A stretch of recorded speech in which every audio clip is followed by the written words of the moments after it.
કાઢી મૂકે, પણ મા પોતાના છોકરાને એમ. આપણે દુનિયામાં આવ્યા એવા મસ્ત રહીએ છીએ, આપણું સ્વરૂપ ભૂલી ગયા છે. આપણે ઠાકોરજીને ભૂલી ગયા છે, પણ ઠાકોરજી આપણને ભૂલ્યા નથી. ગમે એવી પરિસ્થિતિમાં મને ને તમને પ્રભુ એટલો જ પ્રેમ કરે છે, પણ આપણને કદર નથી. આપણે બધાને આડંબરીઓ પ્રેમ ગમે છે. મારી બધા વાહ વાહ કરે, બધા મારા વખાણ કરે, દુનિયામાં મારું નામ રોશન થાય. ઓલા અમે વ્રજમાં ગયા હતા ને, તો લગભગ 40 વર્ષ પેલા નીચે ટાઈલ્સ નંખાવાની હતી. હવે કયા મંદિરમાં એ મને યાદ નથી.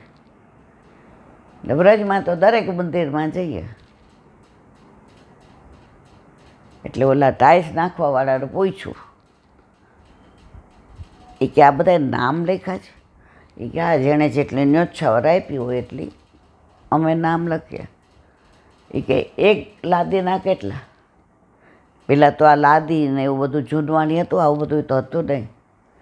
એટલે કે એ મને ખબર નથી કારીગર, એ અમારે શેઠિયાઓ જાણે. એટલે બાર ઓલો મુનિમ બેઠો હતો, એટલે આ શેઠે પૂછ્યું, એ કે આ લાદીમાં નામ લખ્યા છે એ બધા? એ કે એ બધા પૈસા ભર્યા છે ને બધાને રસીદ આપી છે. એ કે અમારે કરાવવું હોય તો? એ કે ખાલી છે હજી 50 જગ્યા, તમારે શું નામ લખવું છે એ લખી દો. હવે એણે તો સરસ લખી દીધું. એકના કેટલા? 100 રૂપિયા, એટલે 5,000. હવે બીજે દી આવ્યા તો લાદી જડાતી હતી. જૂનવાણીમાં લાદી કહેવાતી, ટાઈલ્સ નહીં, હા ઓલું દેશી. તો એની ભેગા જે હતા એણે 50 કરાવી હતી અને આણે 50 કરાવી હતી. ઓલા લોકો તો લખાવીને વયા ગયા હતા, આ ચેક કરવા આવ્યા. હવે જે લાદી જડતા હતા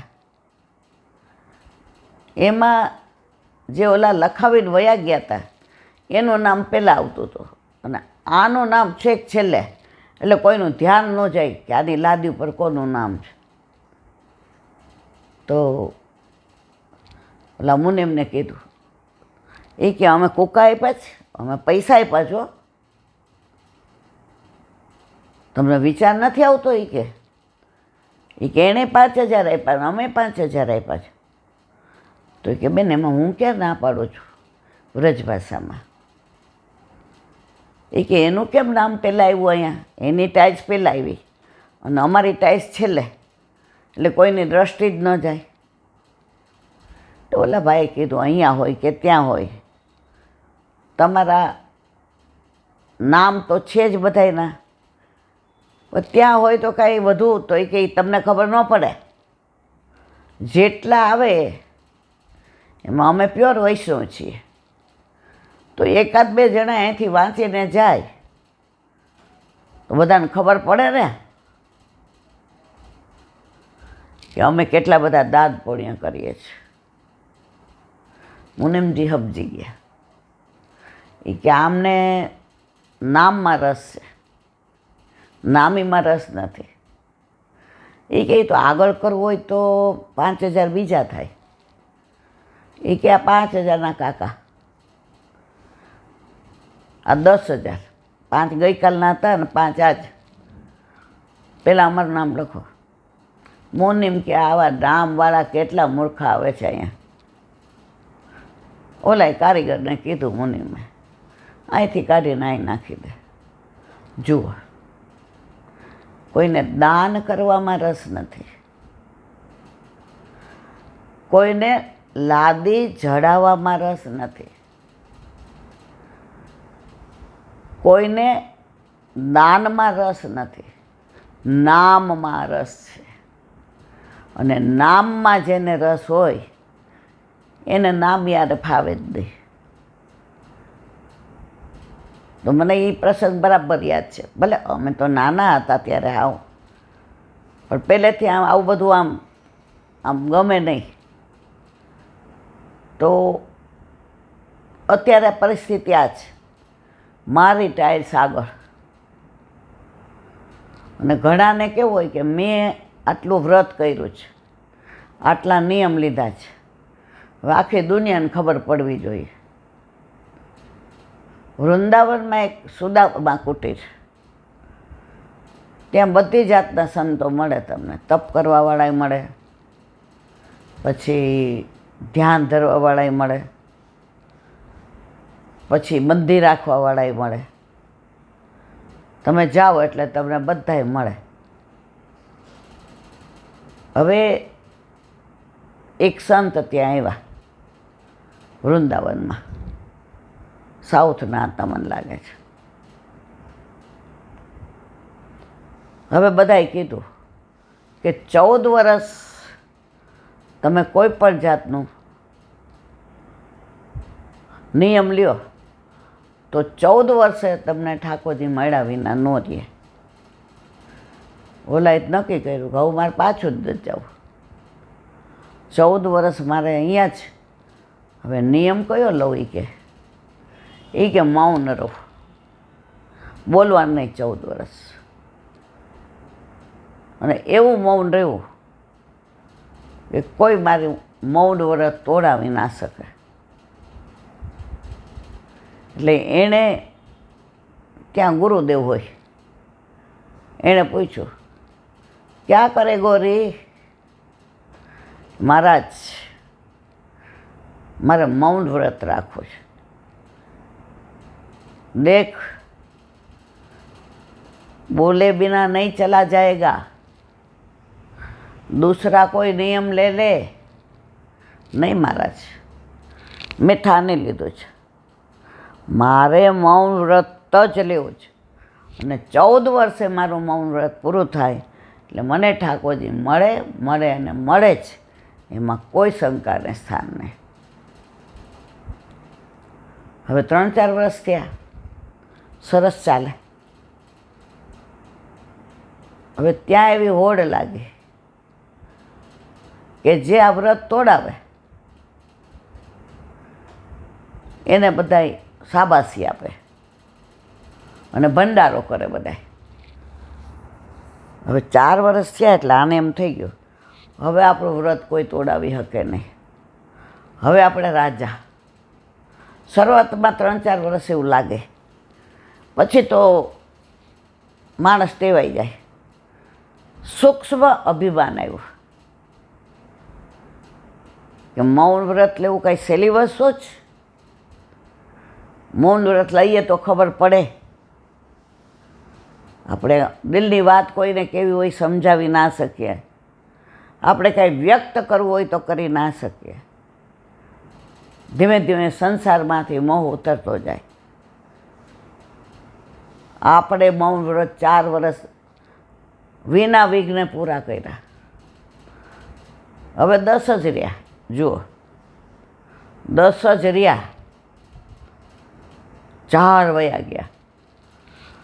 હવે ત્યાં એક સંત મહારાજ આવ્યા બરસાનાથી. એને બધાએ વખાણ કર્યા કે આ જો, કોઈ વર્ષનું મૌન વ્રત લે, કોઈ 1.25 વર્ષનું લે, પણ હમણાં તો 14.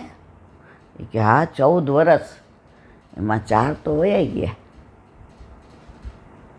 કે પરીક્ષા કરીએ એટલે ખબર. હવે આ સંત મહારાજને જાંબુ બહુ ભાવે, ગુલાબજાંબુ. એટલે ભંડારો હતો, એટલે જમવા બધાની ભેગા જાય, બોલી તો હકે નહીં. એટલે આ સંત મહારાજે ઓલા પીરસવાવાળા જાંબુવાળાને કીધું, આ ગમે એટલું બોલાવે ને તોય તારે સમજવાનું જ નહીં કે માગે જ ગુલાબજાંબુ. તારે એવો જ દેખાવ કરવાનો, મને કાંઈ ખબર નથી પડતી એમ. પહેલાં તો પંગથો બેસતી, પંગથમાં બેઠા, ઓલો ગુલાબજાંબુ પીરસવા આવ્યો, એટલે ઓલાએ આમ કીધું 4 આપજો. એટલે કે 4 ખાધા, હવે નથી જોતા, કાંઈ વાંધો નહીં કે હવે વળી 25 મિનિટે બીજી વાર વારો આવે, એટલી મોટી પંગત બીજી વાર આવ્યો. એટલે ઓલો ચૂપ રહ્યો કે આ 4 માયગા તો ન વળ્યા ને. હવે એ કે ચૂપ રહો, જમી લીધું એમ ને, પાતળ ન ઉપાડતા અમે લઈ લેશું. વળી આગળ વહી ગયા. વળી 25 મિનિટ થઈ, વળી ઓલો આવ્યો જાંબુ પીરસવા. હવે આને એવી દાંત ચડે, બહુ વસ્તુ ભાવતી હોય ને એને મોઢામાં પાણી આવે. એ હોય કે આપણે હોય. અમે નાના હતા ને તો સ્કૂલમાં પરીક્ષા દેવા જઈએ, એસએસસીને મને બરાબર યાદ છે. તો મેટ્રિક, મારી બાને તો એ ખબર નહોતી કે હું મેટ્રિકમાં છું એમ. હવે મારા કાકાએ એવું કીધું હતું કે બેબી 9 વાગે જશે, સાંજે 4:30 આવશે, તું એને હરખું કાંઈક કરી દેજે. એ કાકાએ પાછા સાયકલના 4 આના 8 આના આપ્યા હતા, પંચર પડે ને તો. હવે લીમડા ચોક થઈને શેઠ હાઈસ્કૂલ, આપણે તો બે ત્યાંના, તો ત્યાં જઈએ. હવે રસ્તામાં પેલા આવું કાંઈ ખાવા પીવાનું ને બધું હતું નહીં, તો કશો જ નહીં લઈ જવાનું. બાની ચોખ્ખી બનાવી, એટલી નાની સ્ટીલની થાળી, એની અંદર સુખડી બનાવે, કારણ કે અમારે દૂજાણા હતા, સરસ સુખડી બનાવી દે. હવે એ આખી ખાઈને જાઓ. અને સાંજે આવો ને એટલે બા પૂછે, બટા હું ખાવું છું? સુખડી. જેને જે વસ્તુ ભાવતી હોય ને, તો આમને જાંબુ એવા ભાવે. 5-6 વાર ઓલો આવીને ગયો, પણ આણે ઈશારો કર્યો હતો સંત મહાત્માએ કે એનું તપનું બળ કેવું છે એ મારે જોવું છે. હવે 5મી વાર ઓલો આવ્યો. કોણ? જાંબુવાળો. આજે અવાજે બેસી ગયો છે મારે. ઓલો ત્યાં ઊભો રહ્યો, એટલે આણે ગુસ્સો કર્યો, જેણે મૌન વ્રત ધારણ. આમ કરીને આમ ઓલી પાતર હતી ને આમ ઊંધી કરી. એ કે હવે તો આપ. દૂનો થઈ રહ્યો. એ કે પણ ન જોતું હોય તો ના પાડો ને, એમાં પાતર કાં ઊંધી કરો, સારો નથી આપતો. એ કે જાઓ, બહુથી પકડીને કે એ 6 વાર આવ્યો, એકે વાર તે પીરસા છે, જો મારી પાતળ. એ કે તમે એકે વાર માગ્યા, આ 6 વાર હું શું કરતો હતો? બોલા બરસાનાના સંત આવીને કે બસ, જેને અભિમાન આવી જાય એનું પતન થયા વિના રહેતું નથી. ઘણી વાર ઘડાઈ ગયા, કેટલો સરસ સત્સંગ, પણ એ વખાણ છે ને, પ્રશંસા એ અધોગતિનું પેલું પગથિયું છે. જો જે કરે છે ઠાકોરજી કરે, આપણે તો કશું કરતા નથી. છતાંય હું કરું એ જ અજ્ઞાનતા, સકટેનો ભાર જેમ શ્વાન તાણે. ઓલું ગાડા નીચે કૂતરું જાય, છાયા માટે અંદર જાતું હોય નીચે, અને આમ ઊંચું થઈને હાલે, આહા આખું ગાડા જ ભાર મેં. અત્યારે આપણા બધાને દશા એવી છે. મારે કહેવાનો આશય એ છે કે ભક્તિ માટે તમારે બહાર બજારમાં જવાની જરૂર નથી. ભક્તિ તમારા ઘરમાં જ. તમે તમારા ઠાકોરજીને તમારું વલ્લભ. આજે જરાય દોડાદોડી કરવાની જરૂર નથી. હવે આપણે બે જ અહીંયા છીએ, છતાંય આનંદ કેવો આવે છે.